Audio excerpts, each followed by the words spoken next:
Hi, listeners. Just wanted to let you know that our audio quality is not up to our usual standards on this episode because there was something wrong with my microphone. So there's some weird bumpy noises. It was either my microphone or I've just discovered that my house is haunted. Either way, enjoy the show.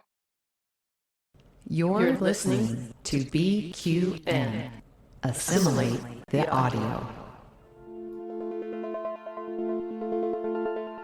Infinite diversity.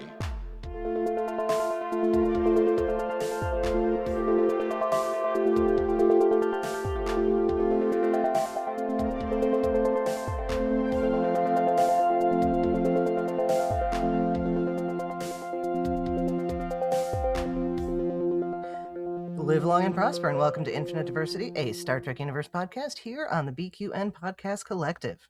I'm your host for today, Chrissie, and joining me is my co-host, Thad. Thad, how are you doing today? I feel like there's an extra planet in the sky. Yeah, it's strange. I've noticed that too. It's like, it's when I can Mars see the sky and, through the wildfire smoke. Yeah. Although there is a little blue in the sky today. I was excited. We've got a little bit too, but I think there's another plume coming in, so. Oh well, everything's effed and the world is on fire. That's the message. But that just means that the Star Trek future is going to be so much quicker because After World War III. things have to get bad before they get better, right? Yeah. Oh, okay.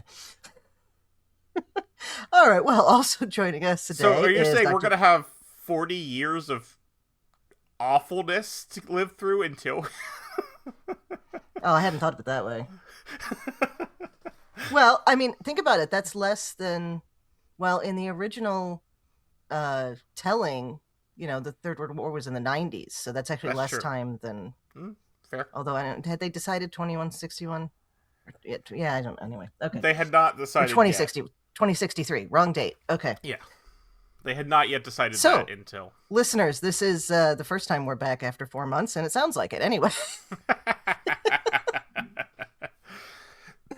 Okay, well, also joining us today is Dr. Mohamad Noor, biologist and Star Trek consultant on science issues. Thank you for joining us. How are you feeling today? Hello, pleasure to be here. Thanks for having me. I hear you on Everything Aflame, and I hope it's not 40 years of Aflame. No, I hope not. I'm so often cynical. I've been trying to be more positive, and I think that one just came around and bit itself in the butt. So, anyway. Maybe the Bell riots just got postponed like 5 years. No, it's feeling like reset. It. Yeah. Yeah, there you go. It's all because that Romulan had to hang around for 30 years looking for Khan. So there you go. Right. Right. So before we jump into our topic for the day, we'd like to take a moment to thank our Patreon patrons who make this show possible, particularly our associate producer, Carl Wonders. Listeners, you can hear your name listed here as one of our associate producers for a monthly subscription of just $10. And a subscription of any amount at patreon.com/BQN keeps all of the shows on the network ad-free. And we know times are tough right now, but if you can afford even just a few dollars a month, we really appreciate it. So, all right. So, everything that's happened in the last 4 months news-wise, go. No. Just a couple things. We got official confirmation that the Strange New Worlds sequel that they had been pitching, it did not get greenlit, so we are not going to get Star Trek Year One. So as far as we know, Star Trek TV series are going to come to a bit of an end after Strange New Worlds Season 5. There is not currently anything on the docket after that. I don't think it's not over for good, but I think we are going to have a pause. Yeah. I like a pause much more than an end. Yeah. Yeah. We'll have a second fallow times, the way Larry Nemechek terms it. Yeah. There's continued news about supposedly another movie, which I'll believe when I'm sitting in the theater watching it.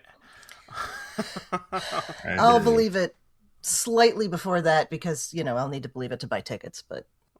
Fair. Oh, Axanar finally got a release date. Oh crap! Wow.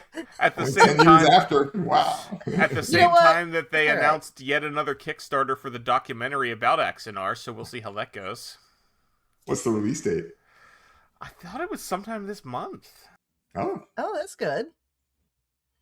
I feel for them. I really do. All they were doing, they were July trying 26th. to do something so fun. Actually, listeners, when this has come out, it will already be out. Nice. Yeah, cool. Is it like anybody can watch it, or is it just the patrons? Or Oh, it's debuting at Comic-Con on July 26th, so I don't know if it has an actual.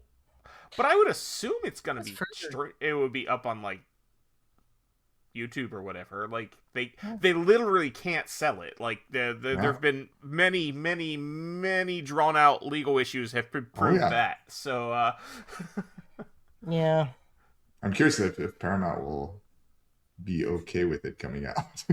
Right? If they split it into little 14.5-minute segments, right? That was the rule. Only two, right? But you can only do two. Oh, okay. And I don't know if maybe they got some sort of different deal as part of the settlement. We'll find out. Yeah. I would urge listeners not to donate to the Kickstarter for their documentary about it. Yeah. Just because I don't know that we can trust that they would use the money for that. That was kind of the whole issue in the first place. Well, I mean, at least it was before the merger was finished. Then they would have had HBO money behind silencing them, I guess. So that's speaking of documentaries, the Voyager documentary is finally releasing very soon. I just had to fill out the survey to confirm my address for them to ship me my Blu-ray. So same. Mm-hmm. Yeah, I'm excited for that. I saw it at the New York release, and that was really fun to see. I watched the when they had it up for backers to stream. I think last year sometime. I watched it then. I thought it was not quite as good as the DS9 documentary, but I did still enjoy it. Yeah, I haven't seen it yet, but it was very different seeing it with like Kate Mulgrew introducing it, of course. So it was like, whoa. I'm sure. Yeah, I think it suffered a bit in that the DS9 documentary had the showrunner of DS9 producing it, which I think really helped, whereas the Voyager documentary had documentary people producing it, which is fine, but it doesn't have the same feel. No, the DS9 documentary just has this I don't know, it just feels like part of it. Also, I'm in the DS9 documentary, and I'm not in the Voyager documentary, so that's very important point. Okay. Very important point. I don't speak in the DS9 documentary, but there's a scene where they're at STOV, which actually was my first STOV, and they capture a short couple second video of a bunch of DS9 cosplayers posing with Ira Stephen Bear, and I'm one of them. Oh, that's cool. Part that gets me the DS9 documentary is the interview with Aaron Eisenberg, which especially watching it after he passed, especially when he's very emotional too. That's a gut punch. And then one other piece of news that I can think of, I'm sure we're forgetting some things, is... I wasn't serious when I actually was suggesting everything in the last 4 months. But one other that I just recently was announced, I think we covered on the show a few months back that Hero Within had lost the Star Trek license, and so they weren't making any more Star Trek jackets. But it looks like they are now partnering with Factory Entertainment, and they have the license again, and they will be making more Star Trek apparel, so that's exciting. Yay. I'm a big fan of Hero Within because they're the company that made the jackets that didn't cost several $100. Yes. Yeah. Speaking of licenses, the one I miss is Science Division. I love their little I have my tribbles. Oh, I have two of them. I love them. They're so good. And then the owners, Kaylee and Jay, they're fantastic too. I miss that company. Yeah. Had a good run. Well, my understanding is they were barely making any money to begin with. It was mostly a labor of love. So when the license increased even a little bit, it just was untenable for them. Yeah, that's fair. Yeah. And that's it seems to be the story from the people that have dropped the license is that you have to be a big company to be able to afford a Star Trek license now. Yeah. It is not official, but there is enough smoke that there is definitely a fire. There is a Lego TOS bridge set coming out in September. Oh yeah, I saw about that. So that's exciting. Hopefully that won't be $400 again. The rumors currently are it's going to be about $200. Okay, that's not bad. I'll have to find somewhere to put it. The rumors also say it's going to be about 2 feet wide. Yeah, I had to create space on top of my bookcase for my Enterprise D, so we'll have to. And there's what's up for Moopsie. I like the Moopsie up there. Moopsie with a mustache. Yeah. I said muchacho Moopsie. Muchacho Moopsie. Exactly. Yeah, that'll be good. I blame them for properly getting me into Legos. I wasn't into the Lego sets, and then I have Moopsie right here. No. Yeah. My Star Trek collection's upstairs. I can't reach it. Oh. Nothing wrong with that. Right. My entire house is my Star Trek collection. Nice. Yeah. So, listeners, you should know that we are recording this before Comic-Con. So if there was any massive crazy news that happened at Comic-Con, it hasn't happened yet, even though it did happen for you. So that's why we're not talking about it. I don't anticipate any massive news. I doubt it too. But there is definitely a big Star Trek presence. In fact, they paid to have the badges have the Enterprise on them this year. So that's exciting. But I doubt there'll be any news. They're not going to announce suddenly that we're getting a new show or something. No, which is too bad. But yeah. If I hadn't said that, without the caveat, then they would have. Then they'd been like, "Why weren't you talking about it?" There's been a lot of clickbait online where it's like, "Oh, Star Trek's coming back," and it's like, "Oh, there's another book or there's another board game or video game." Like, okay, it's not. I appreciate that; those are great, but that's not more Star Trek. It's more Star Trek content. One of my least favorite ones of those was like Star Trek Deep Space Nine is coming back, and it was like what? And it turned out no, it's like an anime thing, like not a manga thing. Okay. Webtoons, which is apparently manga formatted for your phone. They're doing a Deep Space Nine series. Okay. I mean, again, all those are great, but tell us not the what same it is. thing. Don't make us click to see. Don't tell me Star Trek Deep Space Nine is coming back when you're talking about a comic on my phone. Yeah, transparency is good. Clarity is kindness. Well, transparency doesn't get clicks. That's the problem. There's been the same thing with I've been getting the thing with Jon Snow returning for Game of Thrones, and I was like, are they going to do like a flash forward on Dance of Dragons? No, it's a video game. Oh, I've been seeing those ads too. Yeah. And you do get that sometimes with when Star Trek Online does ads too. Sometimes I'm like, oh, yeah. Fleet Command. Oh yeah, Fleet Command too. Oh yeah. This makes me occasionally glad that I didn't hear back from Screen Rant when I applied for that job, because I probably would have been forced to write shit like that, and I wouldn't have been able to do it. So, yeah. Anyway, so let's talk about the new season of Strange New Worlds. Yeah. First episode of which is Valles Marinaris. Yeah. Yes. Which I have is a funny story faux on this Latin. first episode. Okay. All right. Well, let's start with that. Please. So, as you guys remember, I was a consultant for season 3 of Star Trek Strange New Worlds, right? So, as part of that, what would happen is they have like a script listserv, and you just get emailed the scripts as they finish them. So, and I don't know if you know, like they're named by colors. So, like the very first episode is the very first draft is white, and then yellow, and they have a bunch of things I didn't even know were colors. Some words I'd never heard of.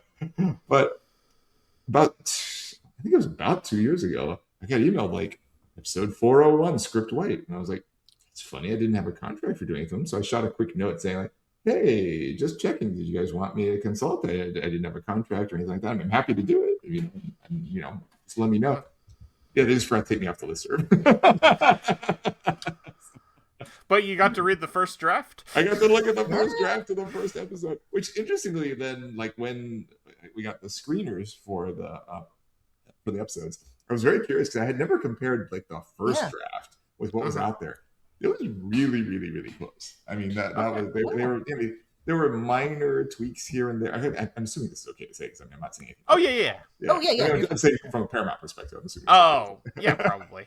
I'm assuming it's fine, but like there were minor tweaks, especially with Pelia's words. Like there were minor tweaks, but it was just how things were said. A few things were, order shifted, or like the break where the credits came out was not quite in the same place, but it was really, really close. I was like, dang, okay, I guess they just hit it out of the park on first draft. Nice. Yeah. I imagine all of the Pelia lines are different in some places, at least once in a script, because I have to figure she ad-libs something at some point. Yeah. The content, like the substance was the same, but just the exact words were different. Whereas for other people, like for Spock or Pike, it might be like one word difference, maybe. Often none. But Pelias was a little bit more different. Cool. But it was funny getting it like such a far advanced peak. Because at that point now I'd forgotten. It was like 2 years later. Was the implied TARDIS joke in the original script that Pelia says? Yes. Oh, okay. Yeah. I love that. Yeah. That just made me so happy. Yeah. At least that's my recollection. I think it was. I don't have it in front of me, but I'm pretty sure that was it. All right. Cool. Very cool. All right. Well, their loss. I'm not having you to consult. So, I mean, it would. Anytime there's something scientifically dubious this season, I'll just be like, it's because they didn't hire Mohamad. There you go. All right. Well, we are picking up 6 months later, or they've been out doing stuff for 6 months, so I assume it's about 6 months later. And they are finishing up a mission to give some medicine to a Western planet, another Earth-like, the classic Earth-like planet, but sometimes set in the past of Earth. And we have to dress up like the locals and hide. No, not at all. Earth-like planet, except for the floating pieces of continental crust, I guess. Yeah, that was weird. That was cool. It was cool, but I was trying to wrap my mind around how this would be happening, and I wasn't coming up with a good explanation. Nope. That's when you just got to smile and nod and just go like, okay, that's fine. We get to see Pike on horseback. Yeah. His favorite part. Yeah. I mean, I was joking with Jay. I was like, I wonder if he kept some clothes from Hell on Wheels and just threw those on for that. And, I'm quite sure he didn't, because those were a lot nicer than the stuff he had on Hell on Wheels. But yeah. Gets to use a saddle, and then refuses any help with his saddle, which Spock knew. Spock just wants to see La'an dressed up as a cowboy. I love that interaction. That exchange was great. And Scotty's reaction was perfect. Yeah. Oh my gosh. Yeah. I know we're getting there soon, but I love the Scotty Ortega's banter. Oh yeah. That story that's going places. I'm really appreciating that. We could say now, actually, because it was in Daily Mail. Yes. That Ethan Christina Peck and Ethan Peck are dating, and apparently have been for a while. Yeah. Was Christina and Ethan Peck? Yeah. Cool. Yeah, Daily Mail had a scoop on this earlier this week, saying basically, they were Gregory Peck's grandson and co-star are secretly dating, and so what I have to say on this he isn't his own person. One, it must have been a slow news day for the Daily Mail, and two, it's weird when the fandom knows something months before the tabloids do, because yeah, we've seen pictures. I've known that since last year sometime. Yeah. Yes, I've heard discussion on it. Yeah, they're adorable. It's great. That maybe they'll get married, be together for the rest of their lives, and we'll get some kind of story about how it came out of the writing of this relationship, and then that's even cooler, Yeah. So last year at Duke's graduation, I happened to sit just next to some random student who I'd never met before, and we were chit-chatting, and I mentioned something about Star Trek, and she said, my cousin is in a Star Trek series. I was like, oh, what's your cousin's name? She's like, oh, Ethan Peck. I'm like, okay, I know Ethan, yes. Small world. Yeah, exactly, yeah. But she was just graduating in theater from Duke, and now she's off doing her own thing, so that's fun. Nice. Awesome. Yeah, this was not 2 months ago. This was like a year and 2 months ago. Right. Yeah, still. All right. So then we have Admiral April comes on board, offers Pike a promotion to Commodore. And Pike is understandably uncomfortable about that. We know that it has to happen, but I don't know that Pike knows it has to happen. Yeah, I think until we get to that point, he is going to be trying to not have the injury happen. I think. Well, beyond that, no, I don't know that Pike knows that he becomes a Commodore. Like, we know it from TOS, but I don't know that Pike knows. It wasn't some that vision from the crystal. Yeah. Yeah, that's true. I mean, unless there was some little thing on his uniform we didn't pick up on. Yeah. That's right. I forget because he's Admiral. No, right? I believe he's a Commodore. Oh. In Menagerie. I thought so too. Okay. He's Admiral in that last episode. He's Admiral in the alternate future when he comes back in that Monster Marine. That's where I'm getting confused. Exactly. Okay. All right. So he doesn't. Yeah, I suppose he wouldn't necessarily know what his rank was when he was injured. Yeah. So I mean, unless there was some little pip or arm thing. Yeah, if he happened to look at his sleeve. Yeah. Right. But Starfleet uniforms change so often that wouldn't necessarily mean anything. No, that's true. Yeah. And also, again, those sleeve ranks on Strange New Worlds haven't made sense since season 1. So So this first part is kind of just like picking up, getting to know where things are since we left off. One thing we learn is that Scotty and Ortegas have a rivalry going. Yes. He doesn't like the way she's flying and treating his engines. Scotty is a lot more tentative than the Scotty we know and love from later. Yes. Yeah. And certainly more of a stickler for sure. Yeah. Yeah, much more by the book as opposed to I wrote the book. Which makes sense because he hasn't written it yet, But sure. I'm surprised that Ortegas got on well with what's the name of the guy, the first engineer? Hammer. Hammer. Yeah, I'm surprised she got on well with Hammer because Hammer definitely seemed like a stickler. Yeah. Maybe she was scared of him and didn't try as many things. Well, that's right after War too. So Hammer maybe she's like, I'm happy to fly normal for a while, and Hammer was very competent and confident in much the same way as Ortegas, so they probably respected each other because of that. That's a good point. Yeah. And I feel like Scotty's still trying to show Pelia that, he deserved his grade or better grade or something like that. Like he's still in that shadow of, yeah. This is Pelia's still there too. Yeah. Right. And Uhura has a student. First time she's going to be a mentor for a cadet, and she spent a lot of time working on her Vulcan with Spock. Apparently not well. Improper. Yes. I do like when she says, "I thought I got that right," and she looks over to Spock, and he just slightly shakes his head. No.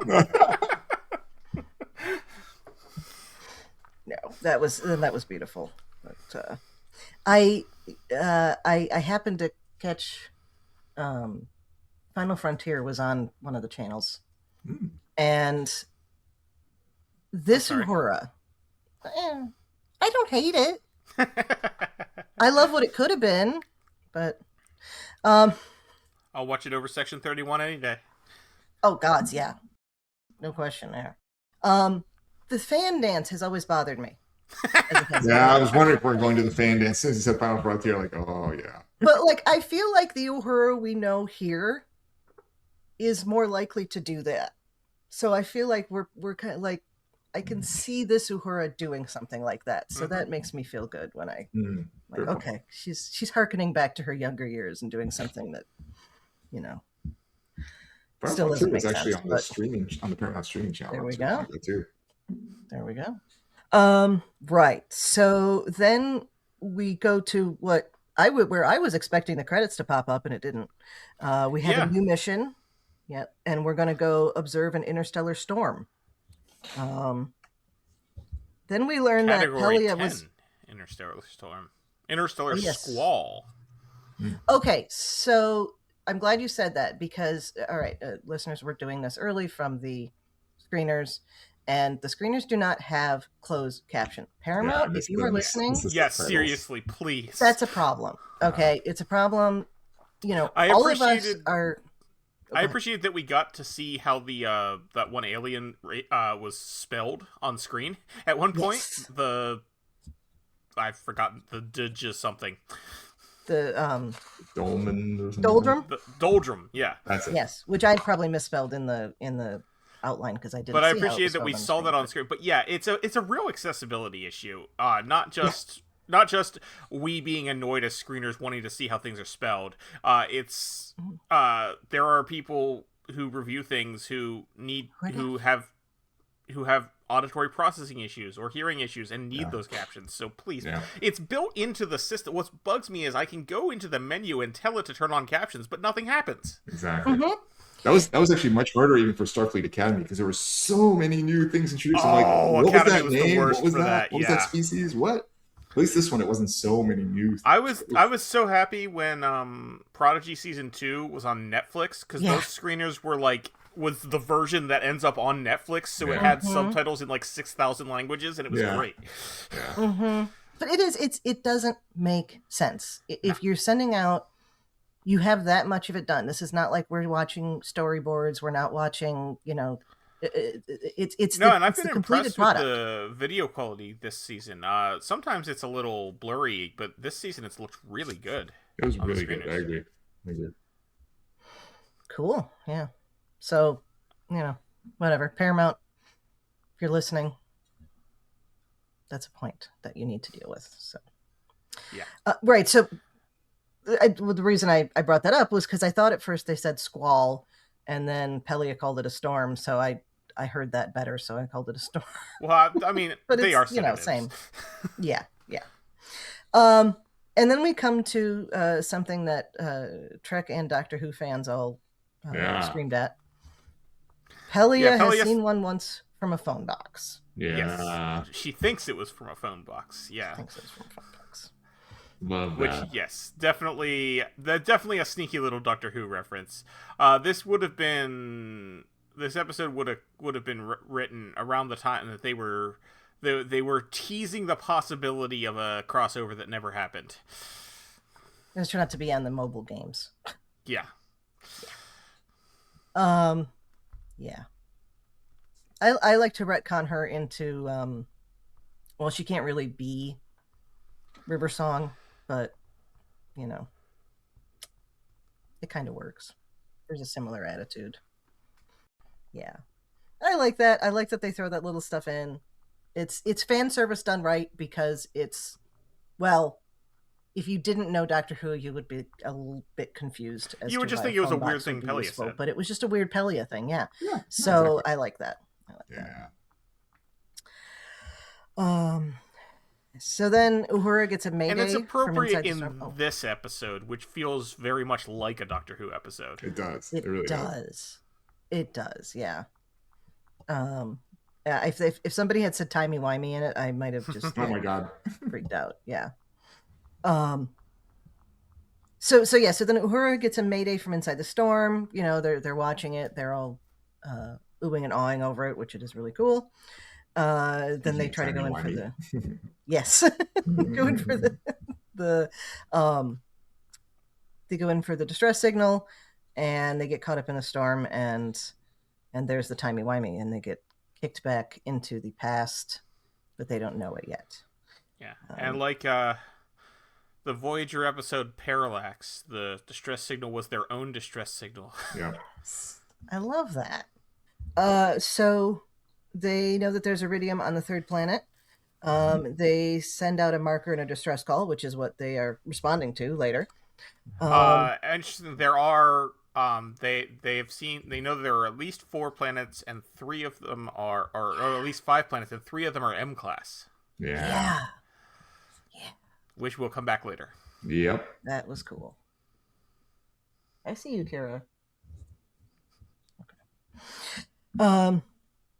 So they have one functioning shuttle. Apparently there's no transporters on that shuttle, but we'll just set that aside. Curie. Yes. I don't think the shuttles have. I don't know if the shuttles in the Strange Worlds have transporters. Oh, that's a good point.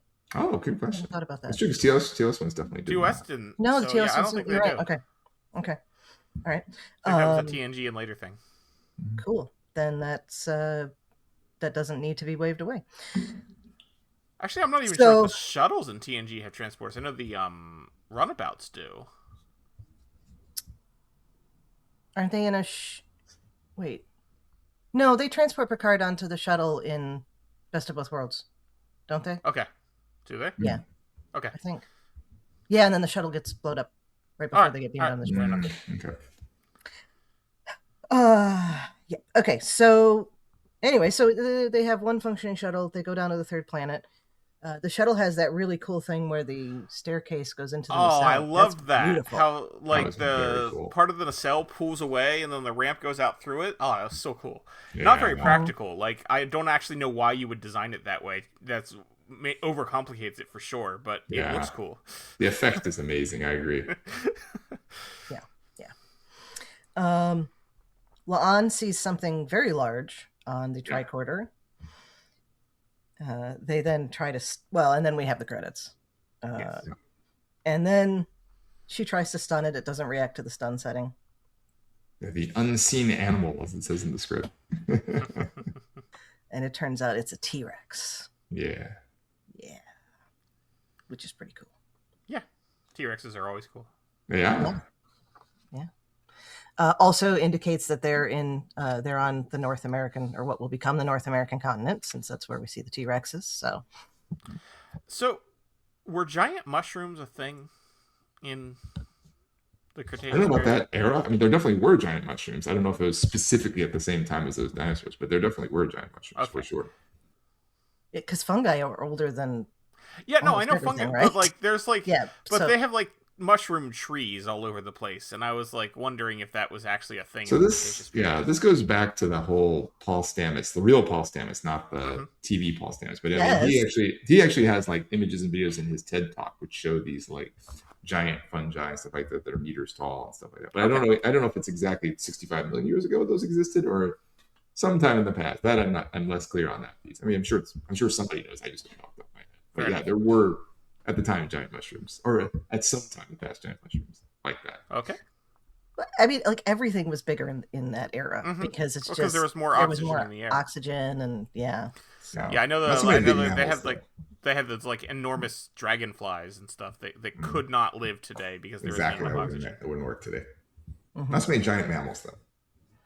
That's true. They come later. I mean, there were mammals then, but they were not. They were small and scared. Giant mammals wouldn't survive long. In a world with the dinosaurs. Yeah.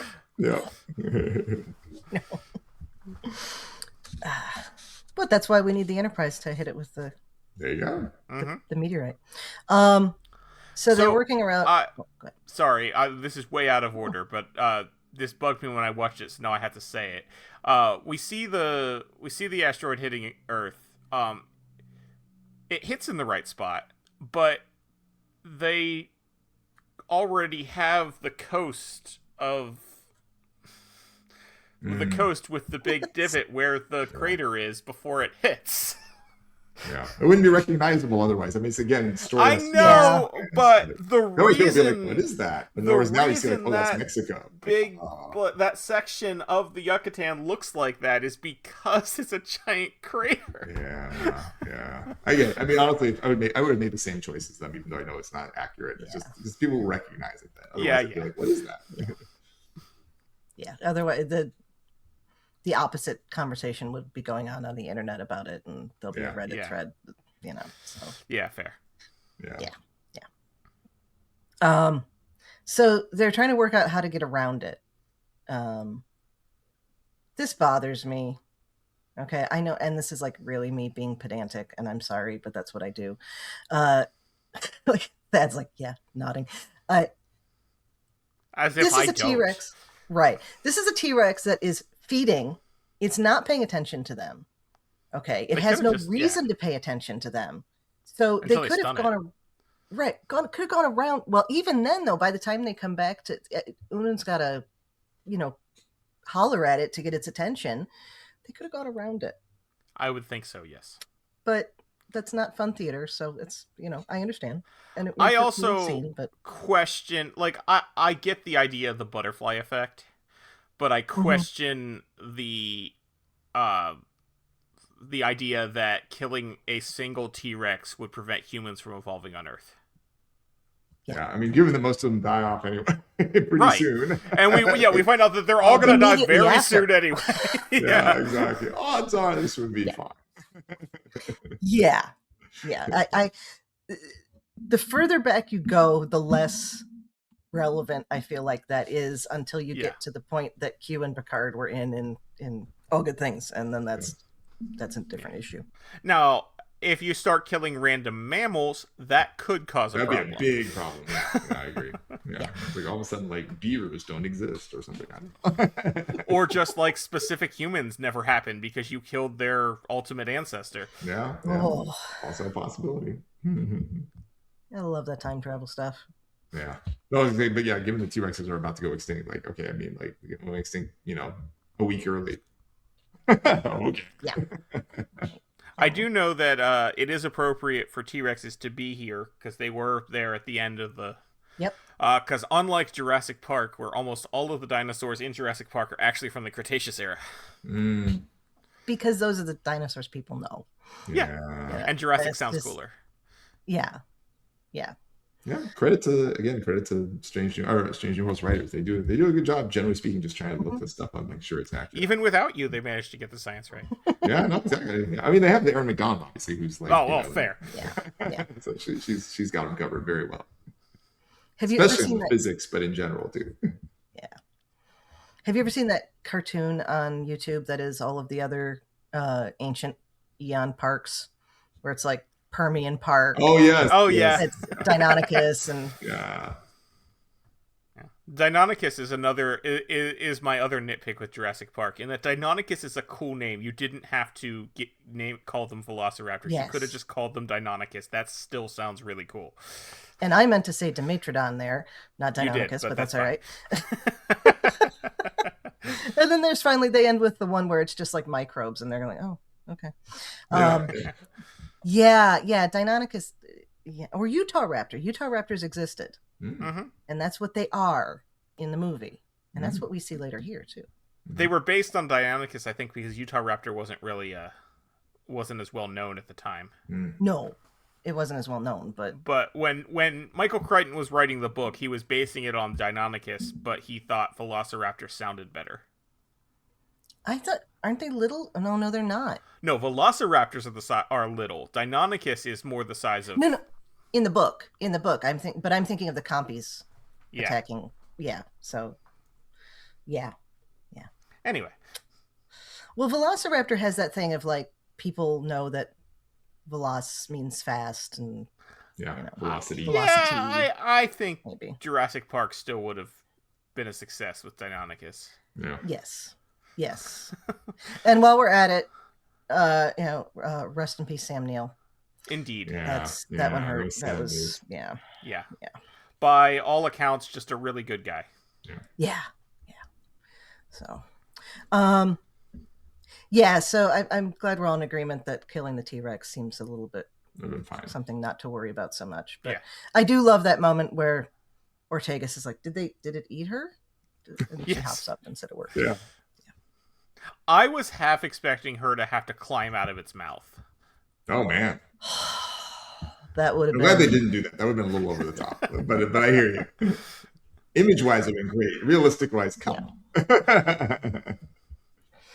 Yeah, she would have... I would have felt bad for Rebecca Romaine there, because she would have had to be covered in goo of some type. Yeah. I guess they did that. What was it in the season 3 first episode of Discovery when Michael Burnham got eaten by the transworm or whatever it's called, and then that gets spit out later. Yeah, no, that's what I was thinking about. It was like that, something like that, or it's a standard trope in sci-fi that a character gets eaten by the alien and then they have to like fight their way out of its mouth or whatever. Boimler. Boimler too. It's true. Good point. All right, so I jumped ahead a little bit just to finish the T-Rex story. And then we go back up to the Enterprise, and of course it gets grabbed in a tractor beam. Well, something like a tractor beam. Yeah. Well, yeah, I guess it's not a tractor beam per se. It's being collected as salvage. Poor Enterprise. Yeah. It's getting hauled away as garbage. I thought of that too. Good quote. I mean, that was just perfect. Good quote. Yeah, they call them energy tendrils, at least in the. Oh yeah, that's true. I'm just glad it wasn't a big hand. Yeah. Oh my god. Yeah, Apollo. Because when Scotty says we've been grabbed by something, that was like what I saw in my head before they showed it. Because you think grabbed is a very hand thing. Okay, when I'm first watching it, I thought, wait, how big is this dinosaur? That's amazing. That's amazing. Oh because we still hadn't seen it at this point. We just heard growling from the bushes. Right. Yeah. And I'm like, wait a second. Oh my gosh. So they're going to talk to them. Pike identifies the Enterprise, and everybody is coming from the Federation, Starfleet. The people that we will soon learn are Martians do not know who that is. And there's a good reason for it, because it hasn't happened yet. The Martians are at war with a group called the Doldrum, which are apparently giant bugs, who they think I don't know. They sound kind of dull and boring. They do. I'm just getting the doldrums thinking about it. Oh my gosh.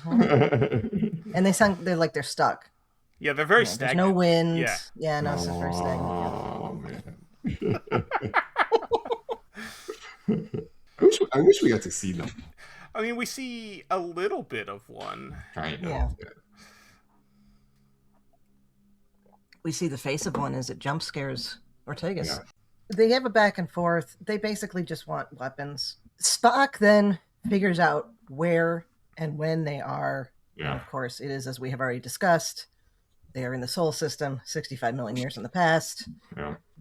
I figure our circumstances slightly more complicated than we realized, Captain. Yeah, and Pike is like, wait, 3 M-class planets? And they don't actually, we don't find out until later that the 5th planet is what becomes the asteroid belt. But, so I at first was thinking it's Venus, Earth, and Mars. Yeah, that was my thought too.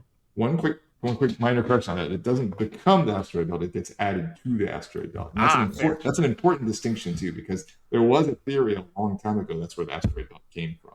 Yeah. And to their credit, that they didn't go, because that's basically been disproven. So to their credit, it just gets added to the asteroid belt. Okay, good. Oh, okay. Yeah, thankfully. I mean, that would have been a fraught mistake if they'd done that. I'm glad they didn't. I'm sure Aaron would have immediately been like, "No." Yeah, because that's in Aaron's wheelhouse. So yeah, it's very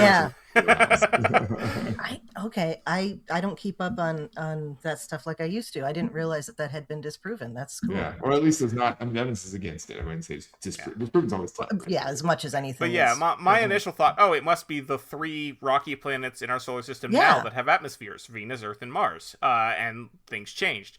And I think it would have been cool if it was Venus, but I realized what they they ended up before the runaway greenhouse effect. Yeah, which would make really, really giant bugs and and mushrooms. Yeah, so the doldrum were making me think of Ender's Game, the Formix from the aliens that they fight in Ender's Game. Because at least because it wasn't until the later sequels to the books that they find out anything of their society, and they were just like bugs out to destroy them in the first one. So maybe I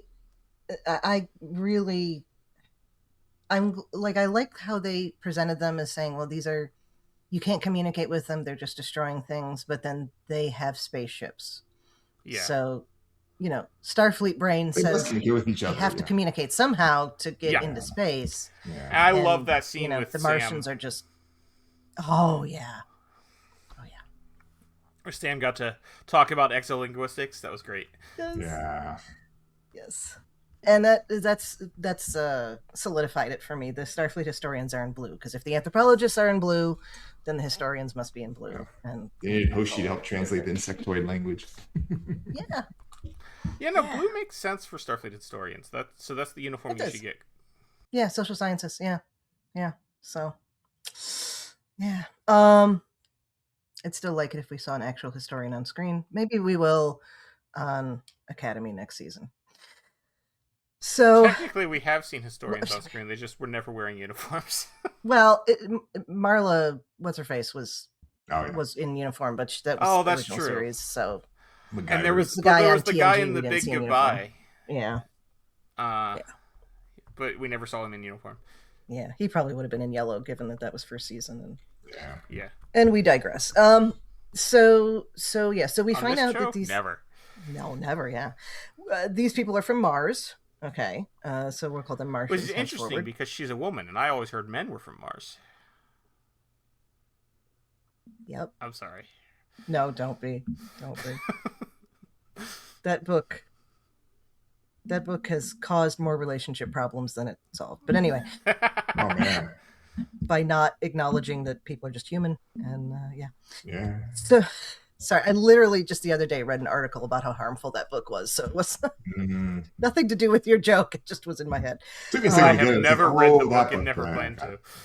No, it's I just found out love languages too. You know, like the 5 love languages, and people talk about that. That's actually like a piece of fundamentalist Christian propaganda. Really? Yeah. Wow. Fascinating. So I have stopped using that term, but anyway, so then there's discussion of, okay, well, now that we know where we are and when, we have to be extra concerned about contaminating the timeline, all of that. Temporal prohibitions. Again, 65 million years. Okay, but saying things to the advanced spacefaring Mars people is likely to have far more lasting repercussions than killing a T-Rex. Yeah. Yes. 100%. 100%. Yeah. So the Martians, led by Captain Cassell, Pike invites them over to the ship. They're standing waiting for them in the transporter room, and they just kind of walk through the hull. Mm-hmm. I love that. They're not using transporters, but they have their own better thing. Yeah, and presumably they must have just sent them the coordinates to their transporter room, assuming they would beam, because they show up right outside the transporter room. Yeah. Yeah. Or figured that they were going to be beaming them over. Yeah. Maybe. So there's some standoffishness. Cassell really just wants to know about weapons. But Mbenga asks to do some medical scans, and they have a nice little moment of connection there because she's trained in medicine. Yep. So I like that. I'm confident our biological prophylaxis will keep all parties safe. Yes. They go on to discuss about how, why the Federation is good, you're allying with other species, and all of the wonderful Trek ideas that come from that. And while Pike is explaining things, he uses the word alone, which translates to the Martians as widower, which is beautifully poetic, but also tells me that the universal translator is not doing well because it's not taking context into effect. But yes. That's, or it's taking context too much into effect. True. And it may be that that's how Pike sees himself because of what happened in season 3. And that's what I think, we're supposed to get from that, but it's the whole, that wasn't the context of his sentence. Not at all. Yeah. So she explains to them, she shows them a picture of Mars, or not a picture, they bring it up on the screen. And she explains that the Valles Marinaris crater, caused by a doldrum ship slamming into the planet, and so that their people could feed on Mars, which is a very evocative point. I would say Valles Marinaris is in fact probably the most notable geological feature on Mars. Also known as the Mariner Valley in English. Sci-fi fans may know, who watch The Expanse will know that the people who live there on Mars in The Expanse have Texan accents. Okay. Yep, it was first photographed by the Mariner orbiter, so that's where they gave it its name. They Latinized Mariner, and Valles is Valley. So yeah. I like Spock's quote before that about we are not familiar with the current condition of Mars or something along those lines. Like, ooh, that was beautiful. Yeah, I mean, like stepping in between everything there. He's not lying. Nice. He's not lying. But he's leaving information. Yeah, that was beautiful. Yeah. So after explaining what was going on, Pike says, oh, well, we might be able to help you communicate with them so that you can end this war by not killing each other. Always a good idea. And so they show them all of the different insectoid species. Uhura mentions a number, and I can't remember what it was. In the 30s, I think? Yeah. 65, according to the script. Oh, so this is thank script. You. Yep. And all of them, they figured out ways to communicate, or most of them, they figured out ways to communicate. One was by smell, which we. It's fascinating. It's just one. It seemed like it'd be like a lot of them would be chemical. It's surprising it's just one. Mm-hmm. Well, there was just a setup for Sam to say it was a stinky experience, and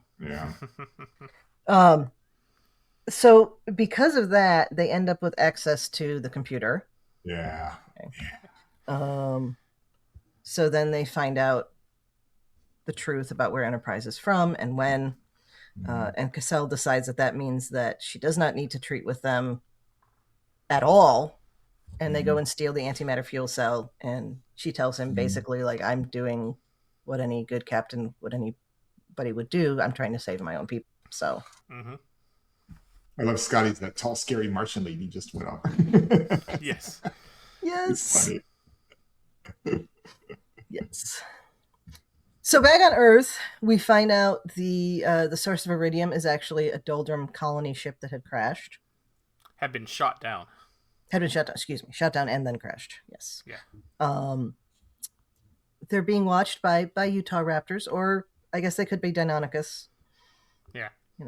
Either way. So when the Utah Raptors attack them in 21st century Earth would colloquially incorrectly refer to as velociraptors. Yes, but I'm not going to do that. I'm not going to do that because I'm of the Bob Bacher School of Paleontology, which we'll come back to in a minute. And he named the Utah Raptor, I think, or his advisor did. Anyway, so they're being watched. Very Jurassic Park scene. Mm-hmm. Then one of them launches to attack, and Lon just punches it in the face. Yeah, that was epic. Like, I saw that's made it into the previews several times too. Like, yes. I can see why. That was a good scene. That was great. So at that point, like, okay, well, we've collected the iridium we need. Let's just go back to the ship. Yep. And we find out that she broke her hand but didn't even feel it. Yeah. So we are getting a little bit of they're sprinkling in stuff for future episodes here. We can, you can tell that for sure. Yep. Something is going to be going on with her. Certainly seemed like it. There was a comment about like a carry recessive augmented DNA, and it's possible the Vulcan transformation activated these recessive genes. And people sometimes ask me, like, is that possible? I'm like, it's not impossible, because I mean there are cases. That's an important distinction, saying like it is. It's not impossible. There are cases that are known of a gene that is recessive, but in a particular environment or with a particular environmental change, it comes to express. So, I mean, I can actually give a simple example that we all are familiar with. Sickle cell, right? I mean, sickle cell, people think of it as recessive, right? But if you have an athlete who exerts themselves really hard, you can get sickle cell trait, which then basically starts to exhibit it. So that's a case of something which is recessive, but in a specific environment can come to become expressed. So I didn't know that. That's super interesting. Yeah, that's why some of the like agencies, I can't remember, it's NBA, where they actually test for sickle cell even see if you're a carrier. It's like, ooh, yeah, maybe let's not do that. So I mean, it's possible something that's recessive can come to be expressed because of an environmental change. So yeah, that's okay. I didn't consult on it, but credit to them, they got that. Very cool. Yeah, and that's how Barkley became a spider. There you go. Yeah, that one's a little more fraught.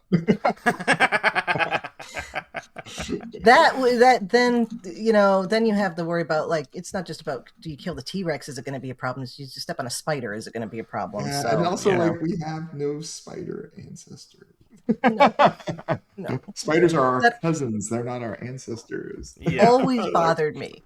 I was fine with the they should have all turned into caveman Riker, Neanderthals. Really. Yeah, right. I mean, that'd be fine.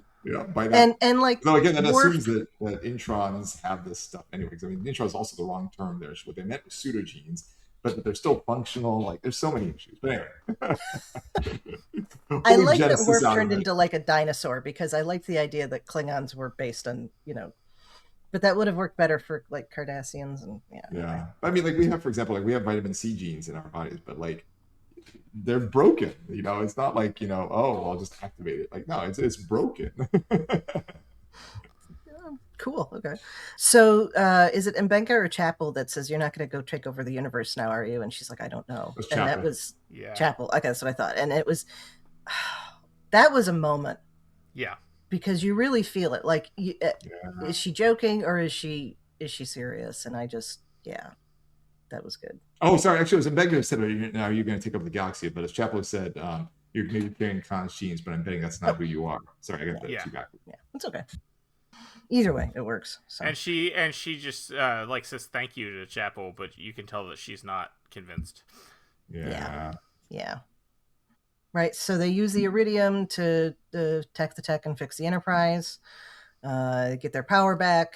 Pike is trying to stop Cassell from doing whatever it was she was going to do, which I don't think we knew until right then that she was planning to just slam into this fifth planet, the Doldrum planet, and destroy it. Yeah. She asks him to imagine a wound on your planet that will never heal. Yeah. And I really like it would have been a tangent, so I understand why they didn't do it, but it made me think of the Xindi attack on Florida and how, that's something that we've never really come back to and recognize it's timing wise, but she says she has no reason to take what they're worried about into account because it's the here and now that matters to her. So so and that's they go why to the attack. Temporal Prime Directive exists. Exactly. So they go. She is going to attack the planet. Pike starts to want to stop her, but then realizes that he can't. Yeah. Realizes what's going to happen. It's a grandfather paradox. Yep. They are able to use the explosion to return back to their own time, but a chunk of the Doldrum planet becomes the Chicxulub asteroid, and goodbye dinosaurs, and hello environment that allows mammals to evolve, all of that. It's a predestination paradox. I wanted those. Hate those. I wanted the exact line from that episode, from Trials and Tribulations, and I couldn't remember where it was in the show, because I was like skimming through the show, and I'm like, this is annoying, so I'm not that I didn't want to rewatch it, but so I stick in Google. You're not contending this was a predestination paradox, right? And I forgot to write -AI on it. So I got the AI response that says, "You've got me. I didn't think it was a predestination paradox." Oh my gosh. There's a website that has all of transcripts of all of the Star Trek episodes that I always go to yes. for this. And I forgot, but I remembered it later. But anyway, when I put it in quotes and I put the -AI, and then I found it because I wanted the exact line. But that was just funny because AI didn't know what to do with that, which I always appreciate. AI doesn't know what to do with a lot. Yeah, it is. It doesn't, and we don't. It's not the Enterprise computer, people. Don't use it that way. No, it tries. It tries, but it fails. Right. So here's where I gotta briefly get into when I was going to be a paleontologist. The asteroid theory is still contentious. Okay. And not that an asteroid hit. That's pretty clear. Oh, yes. No, we know an asteroid hit. I'm sorry. The theory of the asteroid destroying the dinosaur, causing the dinosaurs to die out, being the only cause, is, as far as I know, still contentious. As opposed to I was always nailing coffin as opposed to like the only cause. Like there's a lot of stuff happening already, and then that just was like, all right, now what's left? Exactly. Mm-hmm. So if you are a paleontology nerd or a science nerd and you want to read about this, Bob Bakker's, his 1987 or 86, somewhere in there, The Dinosaur Heresies, okay, is the book to read on this. And he's also, there's a couple of, like, the initial published paper I think is in the early 80s, and I don't have it in front of me, but he argues that because frogs don't die out, that it couldn't have been solely climatological issues that killed the dinosaurs, because frogs are the first, like if it goes from being very warm to very cold, frogs are the first to die out. And so he argues that. Bakker is also the one with his... It's referenced in Jurassic Park, isn't he? When Tim is talking to Alan? Yes. Okay. He is referenced in Jurassic Park. I'm sorry, did I just steal your thunder? No, you didn't at all. Okay. No, pin in that. I'll come back to that. Okay. So Bakker's also the one who, with his advisor, whose name escapes me, even though he's a really famous paleontologist, he's the one that put forth the dinosaur bird theory, which is primarily what Dinosaur Heresies is about. And that has been shown to be quite, as far as we can tell, to be quite true. Briefly back to Jurassic Park. In the 90s, there was a rivalry going on in the paleontological community. Okay.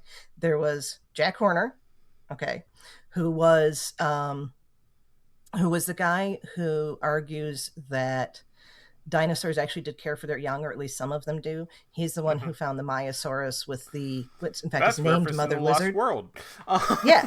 Well, yeah. Come back to that. So, but he's the one who found a lot of clutches of eggs with Maiasaura around them, and a lot of young ones. So they think, which is, I think he's right on that. Fine. Okay. And I had a lot of respect for Jack Horner because he is self-taught. He is terribly dyslexic. He could not finish college. Wow. So his degree is honorary, and it's for the work that he had done and all of that. So, okay. So that's that about Jack Horner. He and Bakker hated each other for some reason. Oh. I'm still do. They're both still alive. I don't know if they interact, but he didn't like the bird theory. Okay. He didn't think that was legitimate, whatever. And that's why Bob Bakker's avatar gets eaten in the Lost World. Oh. Not avatar isn't the right word, but the guy that's the equivalent of Bob Bakker gets eaten in the Lost World. I say I used to respect Horner. I don't anymore because he showed up in the Epstein files. So, oh shoot, yeah, and not just in passing. Apparently, he took a lot of money from Epstein for his digs and was in the New Mexico or wherever it was, the not the island but the other place. Do you think he was aware, or do you think he was innocent? I mean, a lot of people took money from Epstein. Well, he went to one of the resorts, whatever you want to call it. Gotcha. Oh, okay. So that's a different story. Yeah, that's a whole. So, if he had just taken money, I'd have been like, well, whatever, you know. Yeah, I mean, scientists need to get their money from wherever they can. yeah, and if he didn't know, then I'd be like, fine. And if I come to have absolute, if there's absolute certainty that he was not aware of and or involved in that, then I will go back to respecting him. But anyway, so that's. I wasn't going to get into that, but you brought up Jurassic Park, so I had to. You brought up the thing with Bakker. So anyway, I mean, and in recent years, in the last like 30 or so years, it feels like the general. I mean, I'm not part of the scientific community. This is just from what I hear, but it feels like the bird theory has more or less become the accepted one these days. Oh yeah, it has. So. It has. But when it was initially published, it was. Like it was huge. Bakker was widely maligned and made fun of, and yeah. So a lot of examples of that. A lot of examples of the right theory. Everybody's like, no way, blah blah blah. Then actually, I think about the guy that posited that surgeons should wash their hands getting sent to an insane asylum. Oh my god. Yeah. And Mohamad, I didn't mean to step on anything you were going to say about that. I don't know. No. But, this is not at all paleontologist. So this is an old hobby of mine. So. Yeah. Not at all paleontologist. So happy for you to take the point. My first AOL screen name was Dino Heretic.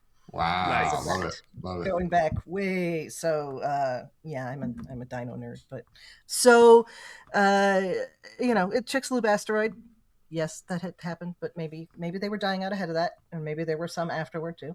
It didn't help. Yeah, clearly. There you go. Clearly. Guaranteed it didn't help. Alligators made it. Turtles made it. Yeah. And I guess birds. Sharks. Yeah. Sharks made it. Sharks. Yeah. Sharks. Yeah. I'd count them as separate, but yeah, they did make it. Well, still, it's there's a lot. Coelacanths apparently made it. Yeah. So. Sure. Cockroaches made it. Yeah.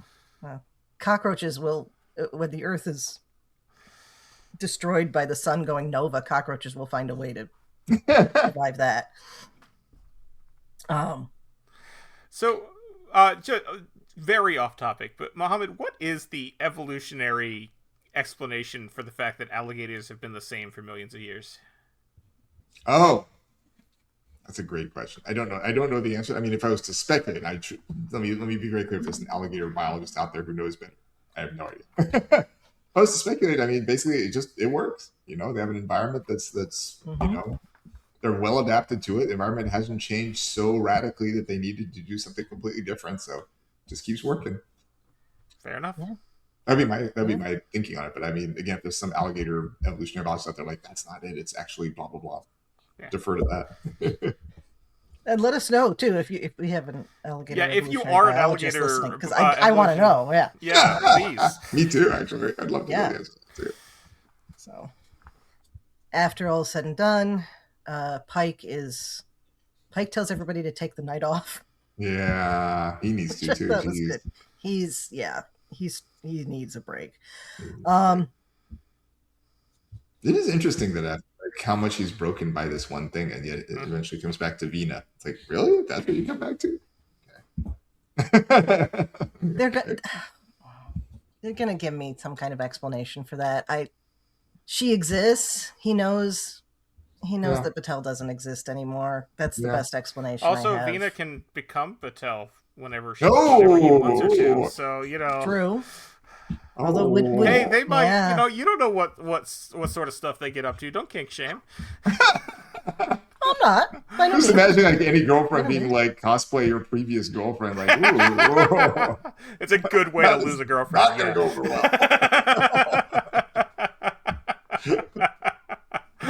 Oh man, that is.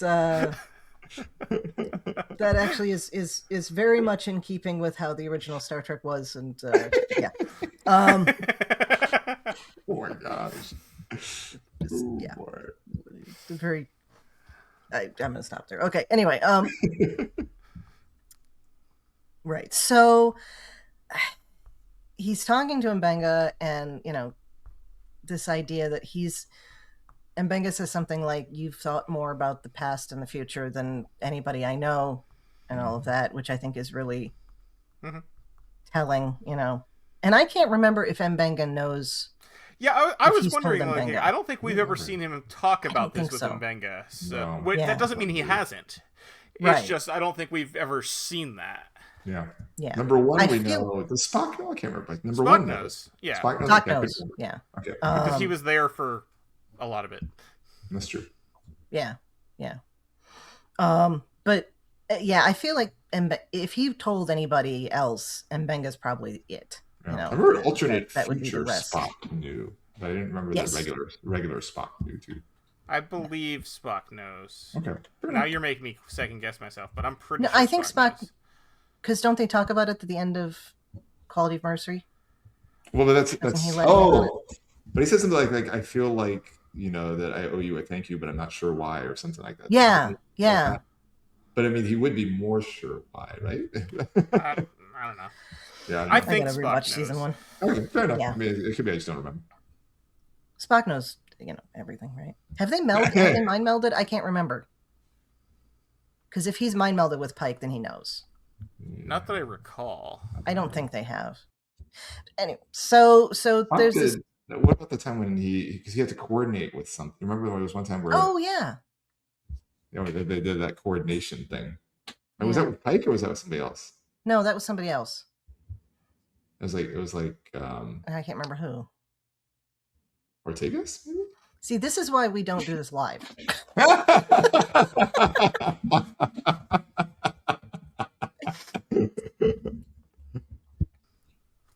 And no, Thad's looking it up, so we'll. I don't know if we'll find out if Google can answer this question if I just ask, does Spock know in Strange New Worlds? Oh. Yeah. Right. I'm hoping to get a non-AI answer, but we'll find out. Minus AI, right? Minus AI. Yeah. Here we go. Here's a Reddit thread from /r/Strange New Worlds from 2 years ago. They'll know. Okay. Yes, they talk about it in the first episode. Oh, of course. The first episode, of course they do. The very first episode. Yeah. Yeah, they do. They talk about that. They talk about... that's why he's been not on the ship. What's that? Is that why he's not been... And that's why he's not been on the ship? Is that the context? Right, yeah. Right. Because they sort of have a bit of a bonding moment over... Because Pike mentions that he's not quite been the same since Michael left. Yeah, that's right. Mm. And April Anyway, we can cut all that to make ourselves sound smart. There you go. There we go. Yeah. April does find out, but I don't think he knows. I doubt Pike put that part of it in the report about his own. Oh no, he certainly didn't. Yeah. I don't think April knows. At one point, April tells Pike he had to pull a bunch of strings to find out what happened with Discovery. He knows about Discovery, but I don't think he knows about. But he doesn't know about the other. Yeah, exactly about Pike's fate. Yeah. Pike. Yeah. So anyway, so after that, M'Benga says that he ran the Martian DNA through the computer and all of that, and he found out that Martian DNA is found throughout the galaxy. So a lot of interbreeding, apparently. So they must have figured out faster than light travel at some point. Yeah. Or they had maybe a colony ship going out, or something. They came to them. So my problem with this, not the fact that they get out there and they, breed with other aliens, that makes perfect sense. My problem is that there's no evidence on Mars of the civilization. Yeah. Well, I mean, interesting, back to what you said earlier, too. It's interesting that if they did breed out, that means there's other humanoids, like 65 million years ago. So here's what I'm thinking. That's not that surprising if we think about the chase. Yeah, but the chase is also messed up too. That has its own issues. But they don't know about that yet. So where M'Benga's saying he's seeing this evidence of this DNA throughout the galaxy, it's possible what he's seeing is what they seeded. They just don't know that that's the case. That makes sense. Yeah, okay. That was how I thought of it. But if that were the case, he would see it in humans too. Oh, true. Did he say it didn't? He just didn't look. Maybe he didn't look. Yeah, because it wouldn't have made sense. Because by the time humans evolved, they would have been gone. Or he just says throughout the galaxy, so that doesn't mean that doesn't include humans. It's possible. You would. Just because he doesn't. Absence is not evidence, but Yeah. So. Yeah, they give the chase explanation is also fraud. But anyway, I guess if we assume it's not fraud. Then it's okay. Yeah, and then if we get to what Discovery is, where it's many layers of the chase all the way down. I mean, Yeah. And as somebody who has written extensively about how ancient alien theory is bullshit, TM on that particular phrase, that always bothered me. But I can accept it in the Star Trek universe. So fair enough. Again, it's good. I mean, bottom line is it's good entertainment. We'll take it. It's not National 100%. Geographic. No. But again, on Mars, all right. Yeah. If we assume Mars started cooling, it became it wasn't able to support them. A bunch of them launched themselves off into space. Some of them may have died off. Mm-hmm. Why is there no physical evidence of them left on Mars that the humans who colonized Mars in Star Trek future would have found? Yeah, that last part's an important piece, because I thought you meant just today. I'm like, I don't know if we've looked that hard. Well, I don't think we've looked enough. No, there could be plenty of stuff on Mars today that we haven't found. But you're right. Like at that point, why wouldn't they know? I assume that they've excavated a lot and dug around and done all sorts of stuff. That's a good point. Yeah. Maybe what happened in Picard on Mars happened 60 million years ago. Just wiped out everything, Okay, the androids attack there too. Yeah, Battlestar Galactica.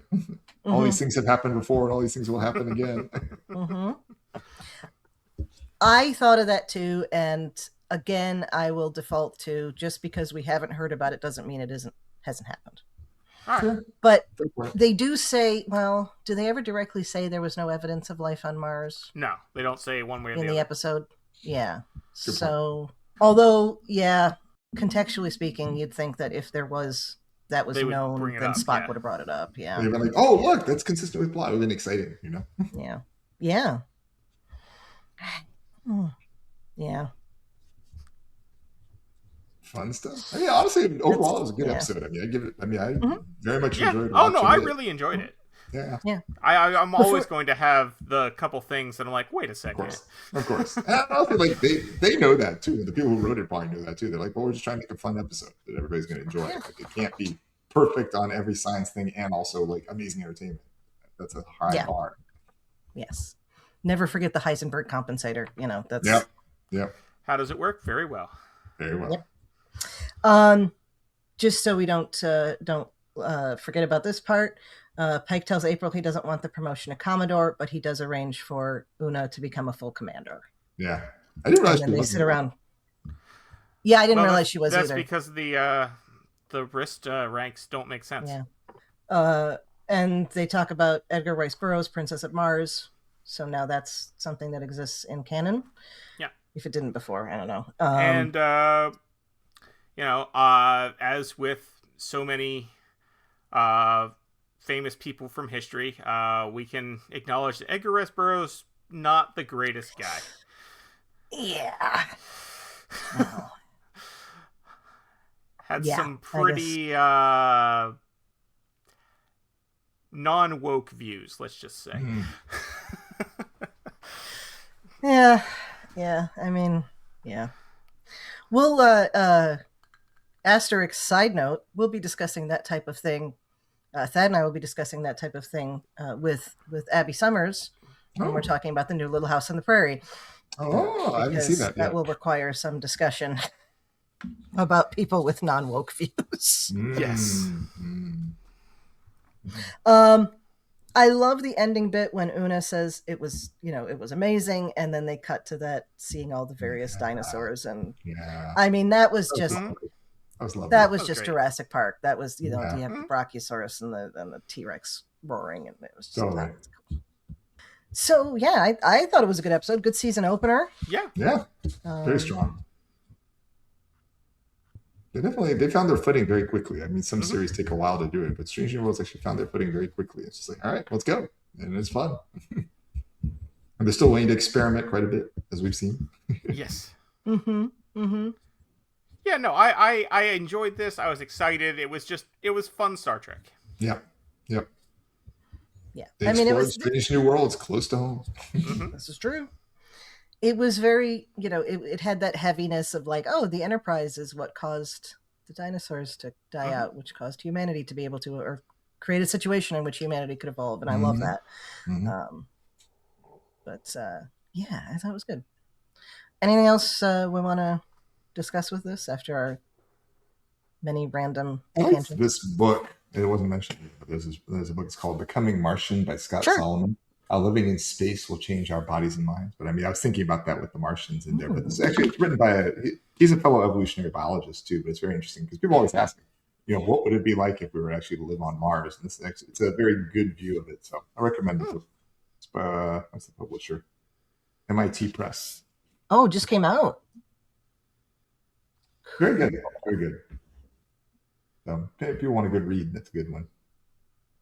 I went in it actually very quickly because I was like, oh, shoot, this person's talking about evolutionary biology. And I was like, man, this person's evolutionary biology is spot on. And I looked up who he was, like, oh, he's an evolutionary biologist. Okay.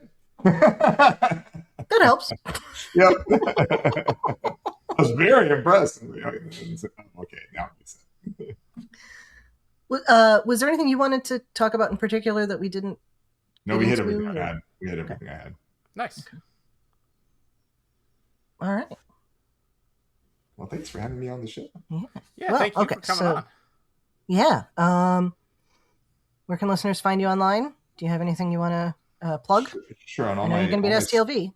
Yeah, I'm going to be at STLV. I'm going to be hosting a science quiz show there with my friends Katie Nicolau and Anne-Marie Siegel. Cool. Siegel. Yeah, that'll be fun. And I guess I'm planning to be on the cruise in February again, the Star Trek cruise. If you want to follow me, I'm on all the socials at Mohamad Noor, M like Michael, A, F like Frank, N like November, OOR. And I have a YouTube channel, Biotrekkie, BIOTREKKIE. I haven't posted any videos on there recently because the volume of Star Trek's gone down quite a bit per time window. But if anyone wants to go back and see some of the older videos too, there's a lot of just concepts elaborated based on what's shown on screen. I guess I also have a book too. I forgot. I also have a book called "Live Long and Evolve: What Star Trek Can Teach Us About Evolution, Genetics, and Life on Other Worlds" from Princeton University Press. It actually came out just after Discovery Season 1, so it doesn't have very much current Trek in it. It does have Discovery Season 1, but it doesn't have much current Trek in there. But it's still a good book. I have read that one. Still awesome, yeah. Thank you. Yeah. Okay, so right, Thad, where can people find you when you're not punching velociraptors in the nose? It's gonna be mine. I'm sorry. Best place. Come up with something else. No, you're fine. Best place to find all of my stuff is my website, tyrannicus.net. That's TYRANICUS, which has links to all of my public socials and podcasts. You can hear me on the podcast I do with my friend Carl called License to Spiel. That's license spelled with a C, like the British do it, where we started out talking about James Bond and ended up somehow talking about Columbo. They're related. Chrissy, where can people find you when you're not checking dinosaurs to see if they're lassies or laddies? We totally jumped over that one. Right. In addition to here on Infinite Diversity, you can find me on History with the Szilagyi here on the BQN. That's been a bit sparse lately, but we are getting back into it. I do that with my fellow historian partner, Jason. Right now, we're in the middle of...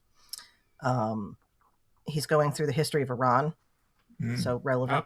That's a bit of a long story. Yeah, we're up to 6 parts now. I think 4 of them are released, and he's got 2 more in the can. So, but for something shorter that is relevant to recent history, if you're interested, I do an annotated reading of the Declaration of Independence, which I reposted for the 4th, which is... I would like to say many people have said are very interesting. If you haven't ever read through the Declaration, or you haven't since high school, it's worth doing. So I'm also happy to chat about our shows in the BQN Collective on Facebook and in the Discord, and I'm on the various socials as the Goddess Livia. That's TheGoddessLivia, where you can see my opinions about Star Trek history and leftist politics. Nice.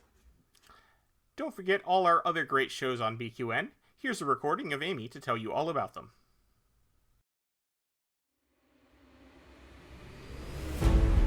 What's happening on BQN, you ask? We're not just a network.